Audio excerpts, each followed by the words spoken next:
नमस्कार, मैं हूं सुधीर चौधरी और डीएनए में आपका स्वागत है। आज की सबसे बड़ी खबर यह है कि सोशल मीडिया प्लेटफॉर्म ट्विटर ने आज 1 घंटे के लिए भारत के कानून और आईटी मंत्री रविशंकर प्रसाद का अकाउंट ब्लॉक कर दिया और इसके लिए ट्विटर ने अमेरिका के कानूनों का हवाला दिया है। अब भारत सरकार और ट्विटर के बीच ये नाक की लड़ाई बन गई है, जिससे ट्विटर के अहंकार को काफी ठेस पहुंची है और वो इस तरह के कदम उठा रहा है।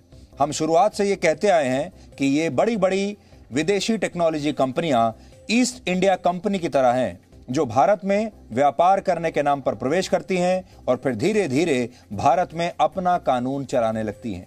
ट्विटर ने आज ये दिखाने की कोशिश की है कि वो यहां भारत के संविधान को नहीं बल्कि अपने संविधान को मानता है। उसे व्यापार यहीं से करना है, उसे फॉलोअर्स भी यहीं से लेने हैं, क्योंकि भारत एक बहुत बड़ा बाजार है, पैसा भी यहीं से कमाना है। लेकिन वो भारत के कानूनों को मानना नहीं चाहता, वो भारत के संविधान के हिसाब से चलना नहीं चाहता, अपना कानून यहां चलाना चाहता है। और आज तो हद हो गई जब ट्विटर ने इतनी हिम्मत दिखा दी कि वो भारत के ही कानून मंत्री और आईटी मंत्री के अकाउंट को ब्लॉक कर दे। इसलिए आज हम सबसे पहले इसी खबर का विश्लेषण करेंगे।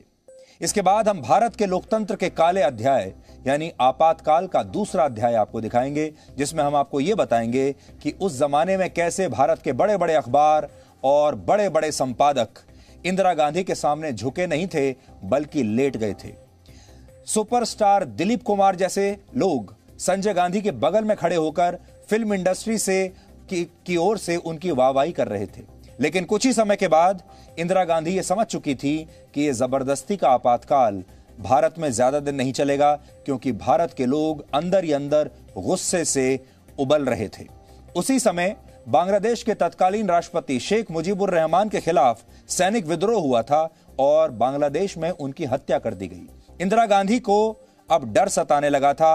इंदिरा गांधी को अपने साथ ऐसी ही घटना होने का डर सताने लगा कि कहीं उनके खिलाफ भी कोई सैनिक विद्रोह ना हो जाए, क्योंकि देश की जनता बहुत नाराज थी, बहुत गुस्से में थी और उनके खिलाफ गुस्सा बढ़ता जा रहा था। इसके अलावा दुनिया के बड़े बड़े देशों के नेताओं के बीच भी इंदिरा गांधी की छवि खराब होने लगी थी और दुनिया के बड़े बड़े नेताओं ने यह कहना शुरू कर दिया था कि जवाहरलाल नेहरू की बेटी आखिर ऐसा कैसे कर सकती है।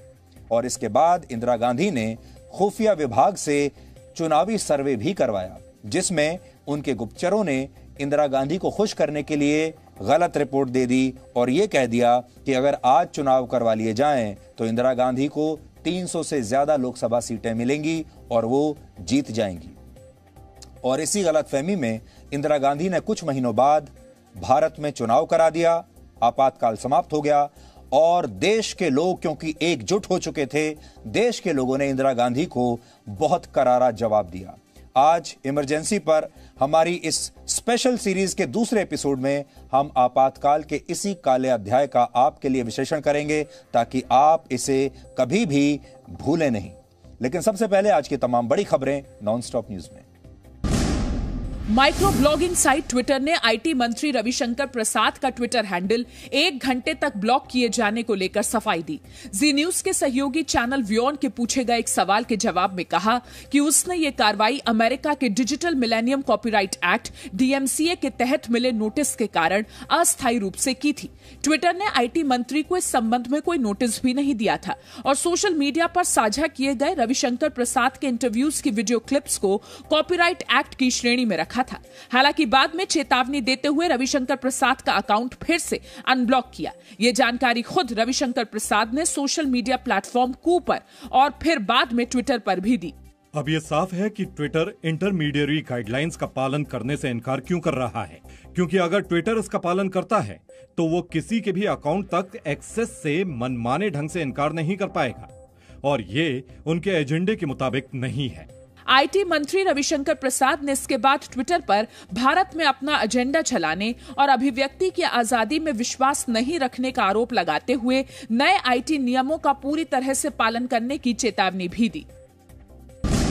आईटी मंत्री का ट्विटर हैंडल 1 घंटे तक ब्लॉक किए जाने की खबर सामने आने के बाद संसद की स्थायी समिति ने ट्विटर के खिलाफ एक्शन लिए जाने की बात कही है। संसद की स्थायी समिति के चेयरमैन और कांग्रेस सांसद शशि थरूर ने ट्वीट करके कहा, इंफॉर्मेशन टेक्नोलॉजी मामलों पर संसद की स्थायी समिति के चेयरमैन की हैसियत से मैं ये कह सकता हूं कि हम ट्विटर से रविशंकर प्रसाद और मेरे अकाउंट को ब्लॉक किए जाने और भारत में काम करने के लिए जिन नियमों का पालन वो करते हैं उस पर स्पष्टीकरण मांगेंगे। ट्विटर अकाउंट को लेकर शशि थरूर ने आईटी मंत्री से अपना अनुभव भी साझा किया और कहा कि एक गाने के कॉपीराइट का मसला उठाकर ट्विटर उनके साथ भी ऐसा कर चुका है। बीजेपी ने दिल्ली में ऑक्सीजन संकट पर आज एक रिपोर्ट जारी की। दावा किया कि दिल्ली सरकार ने 10 अप्रैल से 25 मई के बीच शहर में ऑक्सीजन की जरूरत 4 गुना से भी ज्यादा बताई। अरविंद केजरीवाल जी के इस झूठ के कारण 12 ऐसे राज्य थे पूरे हिंदुस्तान में जो अफेक्टेड हुए अपने ऑक्सीजन सप्लाई को लेकर, क्योंकि सब जगह से ऑक्सीजन काट करके दिल्ली भेजना पड़ा। बीजेपी ने रिपोर्ट के आधार पर दावा किया कि दिल्ली सरकार ने 183 अस्पतालों को 1140 मीट्रिक टन ऑक्सीजन की जरूरत बताई थी, जबकि 4 अस्पतालों में फर्जी सप्लाई के आंकड़े ठीक किए गए तो असली खपत 209 मीट्रिक टन दिखी। रिपोर्ट के मुताबिक केंद्र सरकार के फॉर्मूले के आधार पर दिल्ली के 183 अस्पतालों को केवल 289 मीट्रिक टन ऑक्सीजन की जरूरत थी और अगर दिल्ली सरकार का भी फॉर्मूला माने तब भी 391 मीट्रिक टन ऑक्सीजन ही चाहिए थी। बीजेपी के आरोप के बाद दिल्ली के मुख्यमंत्री अरविंद केजरीवाल ने ट्वीट किया, मेरा गुनाह, मैं अपने 2 करोड़ लोगों की सांसों के लिए लड़ा। जब आप चुनावी रैली कर रहे थे मैं रात भर जगकर ऑक्सीजन का इंतजाम कर रहा था। लोगों ने ऑक्सीजन की कमी से अपनों को खोया है। उन्हें झूठ मत कहिए, उन्हें बहुत बुरा लग रहा है। आम आदमी पार्टी ने बीजेपी द्वारा जारी इस रिपोर्ट पर ही सवाल उठा दिया है। क्या कोई ऐसी रिपोर्ट है ऑक्सीजन ऑडिट कमेटी की जिसको उसके सदस्यों ने अप्रूव किया है, जिसको उसके सदस्यों ने साइन करके दिया है? सच यह है कि भारतीय जनता पार्टी और उसके नेता और उसके बड़े बड़े नेता झूठ बोल रहे हैं। कृषि कानून के विरोध में आंदोलन के 7 महीने पूरे होने पर किसान नेता कल दिल्ली बॉर्डर पर ट्रैक्टर मार्च निकालेंगे। किसान नेता राकेश टिकैत ने कहा कि किसान दिल्ली का रास्ता नहीं भूले, इसके लिए ये रिहर्सल किया जा रहा है। रिहर्सल इसलिए हो रही कि 26 तारीख नजदीक है और 26 तारीख को किसान नहीं भूलेगा कभी भी। ये आंदोलन जब तक जारी रहेगा जब तक भारत सरकार कानून वापसी नहीं लेगी, जब तक एमएसपी पे कानून नहीं बनाएगी। वहीं केंद्रीय कृषि मंत्री नरेंद्र सिंह तोमर ने एक बार फिर किसानों से आंदोलन खत्म करने की अपील की। उन्होंने कहा कि अगर कृषि कानून को लेकर कोई आपत्ति है तो सरकार चर्चा के लिए तैयार है। किसान यूनियन को कानून के किसी भी प्रावधान पर कोई आपत्ति है तो भारत सरकार उन्हें सुनने के लिए भी तैयार है, चर्चा करने के लिए तैयार है और निराकरण करने के लिए भी तैयार है। वहीं सुरक्षा कारणों की वजह से दिल्ली पुलिस की अपील पर दिल्ली मेट्रो की येलो लाइन पर 3 स्टेशन कल बंद रहेंगे। दिल्ली मेट्रो ने बताया है कि विश्वविद्यालय metro station, Civil Lines metro station और विधानसभा मेट्रो स्टेशन 26 जून को सुबह 10 बजे से दोपहर 2 बजे तक बंद रहेंगे। महाराष्ट्र के पूर्व गृह मंत्री और एनसीपी नेता अनिल देशमुख के नागपुर और मुंबई के घरों पर आज ईडी यानी प्रवर्तन निदेशालय ने छापेमारी की। जांच टीम अनिल देशमुख के पीए कुंदन सिंह को पूछताछ के लिए मुंबई के ईडी दफ्तर लेकर आई। अनिल देशमुख ने कहा कि पूर्व पुलिस कमिश्नर परमवीर सिंह के आरोप झूठे हैं। मेरा कहना है कि जब परमवीर सिंह जब मुंबई पुलिस कमिश्नर थे, जब वो कुर्सी पे वहां बैठे थे, उस टाइम उन्होंने क्यों नहीं आरोप किए? इन्होंने मेरे ऊपर झूठे आरोप किए। ईडी देशमुख के खिलाफ अपनी जांच 100 करोड़ रुपए की वसूली के मामले में कर रही है।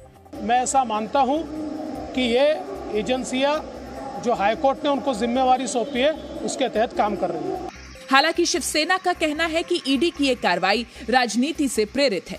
जिस प्रकार के केसेस में आज ये जांच एजेंसी को ढकेला जाता है, ये पूरी राजनीतिक मामला मुझे लगता है, सबको ये मालूम है। ईडी की जांच अनिल देशमुख के वित्तीय लेन देन की सीबीआई जांच पर आधारित है। अनिल देशमुख पर आरोप है कि निलंबित एएसआई सचिन वाझे सहित कई पुलिस अधिकारियों से मुंबई में बार और रेस्टोरेंट से 100 करोड़ रुपए की वसूली करने को कहा था। Presenting B News app available on Google Play and App Store. Download it now.